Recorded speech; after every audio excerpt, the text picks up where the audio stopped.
Hello my dear future तो कैसे हैं आप। आज आप जैसे थंबनेल देख के समझ गए होंगे कि हम आइसोमर्स के बारे में बात करने वाले हैं और मैं आपको बिल्कुल बेसिक कॉन्सेप्ट से लेकर बिल्कुल हाई लेवल पर नीट तक के लेवल के लिए लेके जाऊंगा कि नीट के क्वेश्चन कैसे आता है आइसोमर्स से रिलेटेड, वो भी हम डिस्कस करेंगे। ठीक है, तो सबसे पहले चलो आइसोमर्स को समझ लेते हैं। आइसोमर्स होता क्या है?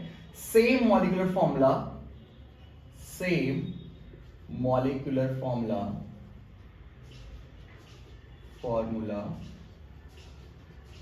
बट different structure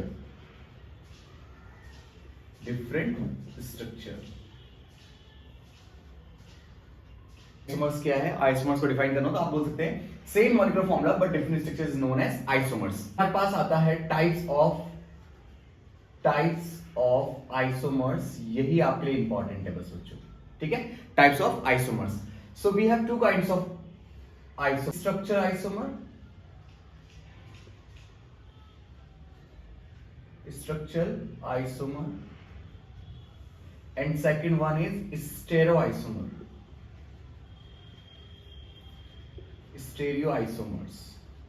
ठीक है, मैं आपको कंप्लीट समझा रहा हूं, बस आप ध्यान समझते रहिए। सबसे पहले हमारे पास आते हैं स्ट्रक्चर आइसोमर्स। स्ट्रक्चर आइसोमर्स के अंदर पास आते हैं chain isomer, B number chain के बाद आता है पोजीशन आइसोमर, थर्ड नंबर पे आता है आपका फंक्शन आइसोमर, फिर metamerism,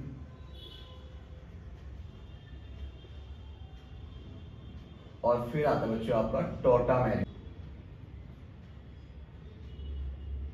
so types of isomers कितने हैं? दो टाइप्स के। एक उसमें आता है स्ट्रक्चर आइसोमर्स, एक आता है स्टेरो आइसोमर्स। स्ट्रक्चर में आपके पास chain, position, function, meta, tautomerism, और स्टेरो के अंदर आपके दो आते हैं बच्चों। एक उसमें होता है ज्योमेट्रिकल आइसोमर और एक होता है आपका ऑप्टिकल आइसोमर। ठीक है, geometrical isomers, optical isomers. Geometrical के अंदर भी आपके दो आते हैं, जिसमें आता है आपका सिस एंड ट्रांस। सबसे पहले हमारे पास क्या आता है? Chain isomer. तो ठीक है, सबसे पहले हम समझ रहे हैं स्ट्रक्चर आइसोमर्स का चेन आइसोमर्स। तो चेन आइसोमर्स में क्या होगा बच्चों? हमारे पास मान लो हमारे पास है C4H10, ठीक है, इसका नाम है ब्यूटेन। ठीक है, अगर मैं इसी चेन आइसोमर्स को ऐसे लिख दूं 1 2 3 4, हाइड्रोजन 1 2 3 4 5 6 7 8 9 10, यहां पे सब हाइड्रोजन आ जाएगा। अगर हम इसी स्ट्रक्चर को ऐसे लिखना चाहें तो हाइड्रोजन लगाओ 1 2 3 4 5 6 7 8 9, ठीक है, एंड 10। ठीक है, अब देखो दोनों में क्या है? कार्बन 4 ही है, दोनों में कार्बन 4 ही है, और हाइड्रोजन दोनों में कितने हैं? 10। बट इसका नेम लिखते समय हम इससे लिख सकते हैं एन ब्यूटेन या फिर नॉर्मली ब्यूटेन। जबकि इसमें मुझे क्या लिखना पड़ेगा? 1 2 3, 2 पे मिथाइल प्रोपेन, क्या लिखा होगा? 2 पे मिथाइल प्रोपेन। अब आप देख रहे हैं सेम मॉलिक्यूलर फॉर्मूला है बट स्ट्रक्चर चेंज है, तो नाम पड़ा चेन आइसोमर्स। ऐसे आप किसी का भी बना सकते हैं। ऐसे देखते हैं, वो आता है हमारे पास पोजीशन आइसोमर्स। पोजीशन आइसोमर बच्चों, पोजीशन आइसोमर्स में क्या होता है कि मान लो हमारे पास है 1 2 3 4, यहां पे हमारा OH है। ठीक है, अभी चेन 4 की ही रहेगी, बट फंक्शन अपनी पोजीशन को चेंज करेगा। जैसे मान लो कि फर्स्ट पे है तो इसका नाम क्या होगा? मैथ एट प्रोप ब्यूटेनॉल या ब्यूटेन के 1 पे ऑल। ठीक है, लेकिन अगर मैं इसकी पोजीशन को चेंज कर दूं, लाइक जैसे मैं यहां पे रखूं और यहां पे OH कर दूं, ब्यूटेन के 2 पे ऑल। ठीक है, तो ये हुआ पोजीशन आइसोमर्स। जब फंक्शन अपनी पोजीशन को बदलता है तो नाम पड़ता है पोजीशन आइसोमर्स। ठीक है, ये दो आइसोमर्स आपको समझ में आ गए। अब समझते हैं फंक्शन आइसोमर्स, वो मैं यहां पे समझाता हूं। फंक्शनल आइसोमर, ठीक है, फंक्शनल आइसोमर्स में क्या होता है बच्चों? जैसे मान लो हमने कहा CH3 CH2 और OH। फिलहाल यहाँ पे जो फंक्शन है कौन है? अल्कोहल है, फंक्शन ही चेंज हो जाएगा आपका। ठीक है, मैथ एथ, इसका नाम है स्टेम एथेनॉल। क्या है उसका नाम? एथेनॉल। अगर मैं इस ऑप्शन को बीच में यूज करूं तो ऐसे बन जाएगा CH3O और ये भी CH3। ऑक्सीजन को बीच में लिया है, CH2 को इधर करा, एक H यहाँ पे पहले से था CH3। अभी क्या बन गया? ईथर बन गया, तो इसका नाम क्या होगा? Methoxy methane. नाम क्या हो जाएगा इसका, मेथॉक्सी मैथेन।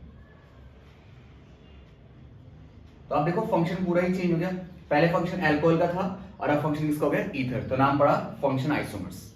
ठीक है, फंक्शन आइसोमर्स में क्या होता है, फंक्शन ही चेंज हो जाता है, जो भी आइसोमर्स होगा ना वही चेंज, जैसे चेन आइसोमर्स तो चेन चेंज हो जाएगी, पोजीशन आइसोमर्स तो पोजीशन 1 से किस में आ गई, 2 पे आ गई पोजीशन, तो पोजीशन आइसोमर्स।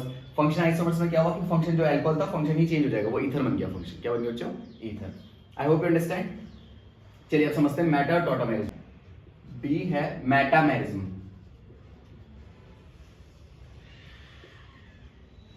मेटामेरिज्म में क्या होता है, ये स्ट्रक्चर आइसोमर्स के टाइप है मेटामेरिज्म। इसमें क्या होगा, कुछ खास है, जैसे कि ऑक्सीजन हो गया, कीटोन हो गया, ठीक है, एस हो गया, NH हो गए, ये स्पेशली होते हैं जो कि मेटामेरिज्म आपके बनाते हैं बच्चों। कैसे बनाते हैं मेटामेरिज्म वो समझते हैं। सपोज मेरे पास है C4H10O, मैं इससे क्या बना सकता हूं, 1 2 3 और 4। अभी ऑक्सीजन फिलहाल बीच में, अब इस ऑप्शन को मैं यहां पे शिफ्ट कर देता हूं।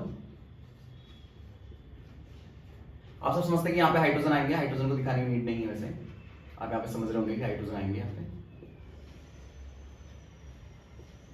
देखो सेम मॉलिक्यूलर फॉर्मूला है, 4 कार्बन यहाँ है, 4 कार्बन यहाँ है, इसके बाद 10 हाइड्रोजन इधर होंगे, 10 हाइड्रोजन इसके यहाँ पे भी है, तो बराबर है हाइड्रोजन और कार्बन और एक ऑक्सीजन है। बट यहाँ पे जब नेम लिखा जाएगा तो क्या लिखेंगे, मैथ एथॉक्सी एथेन, इसका नाम हो जाएगा बच्चों एथॉक्सी एथेन। जब किसका नाम क्या होगा, मेथॉल जगह मेथॉक्सी प्रोपेन, यहां पे लिख देते हैं मेथॉक्सी प्रोपेन। ठीक है, 1 मेथॉक्सी लिख सकते हो, ठीक है, 1 मेथॉक्सी प्रोपेन। तो अभी आपको क्या पता चला कि मेटामेरिज्म में क्या होता है कि जो पोजीशन होती है वो बीच में ही इधर उधर शिफ्ट होती रहेगी।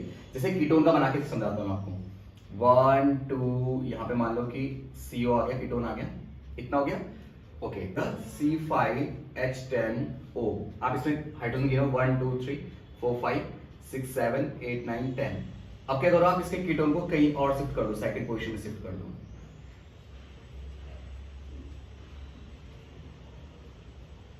मॉलिक्यूलर फॉर्मूला में C5 ही है, H के भी आप काउंट कर लीजिए 10 होंगे, और आपके बाद कीटोन का आ गया आपका बीच में आ गया, तो ये कैसे मैरिज्म बनाएंगे, ये भी मेटामेरिज्म होंगे, मतलब जो भी पोजीशन ये बीच में कहीं ना कहीं शिफ्ट होते रहेंगे।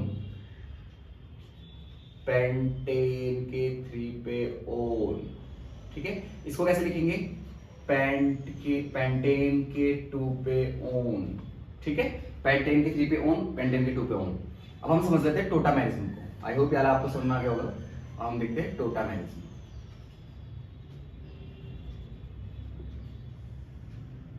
हमारे पास एक ketone group CH3 C double bond O, और यहाँ पे भी हमारा एक CH3 है, ठीक है, तो इसके CH3 को आप ऐसे समझोगे तो ज्यादा इजी रहेगा। अब क्या होगा, देखो ये जो डबल बॉन्ड है ना, वो डबल बॉन्ड होता है यहाँ पे शिफ्ट। टोटामेरिज्म में क्या होता है, ये जो डबल बॉन्ड है, डबल बॉन्ड आपका यहाँ शिफ्ट होगा और ये हाइड्रोजन जाके अटैक करता है यहाँ सामने, तो कैसे बन जाएगा, देखो ऐसे बन जाएगा CH3 COH, और यहाँ पे C डबल बॉन्ड आ जाएगा, और ये CH2 बचा यहाँ पे, और बन गया स्ट्रक्चर कंप्लीट। तो ये इसका ये क्या कहलाएगा, टोटामेरिज्म कहलाएगा। टोटामेरिज्म में क्या होता है कि जो बॉन्ड होता है वो शिफ्ट हो जाता है किसी एक पोजीशन पे, ठीक है।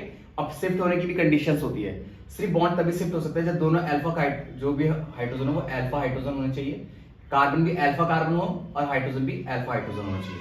अल्फा हाइड्रोजन का मतलब जिस कार्बन का हाइब्रिडाइजेशन sp3 हो वहीं पे शिफ्ट होगा, यहाँ पे sp3 है, ये भी sp3 है, ठीक है ना।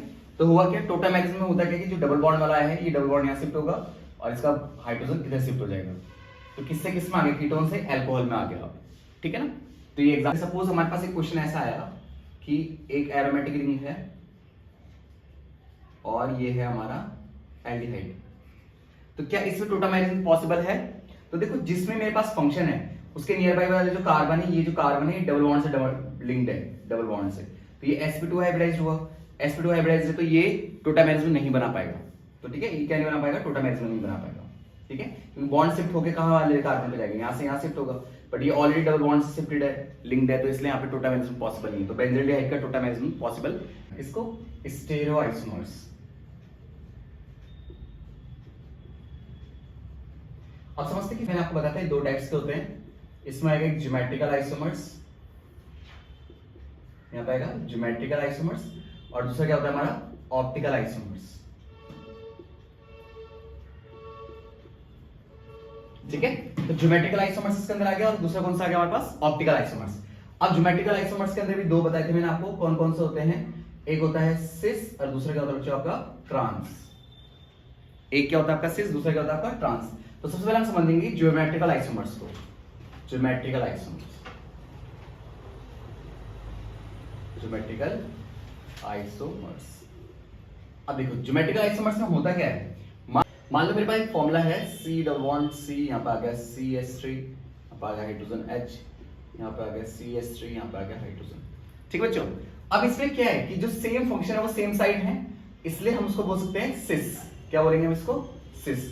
अगर मैं इनकी पोजीशन को चेंज कर दूं, मान लो यहाँ पे CH3 आ गया, यहाँ पे हाइड्रोजन आ गया, यहाँ पे हाइड्रोजन आ गया और यहाँ पे क्या आ जाए बच्चों, CH3।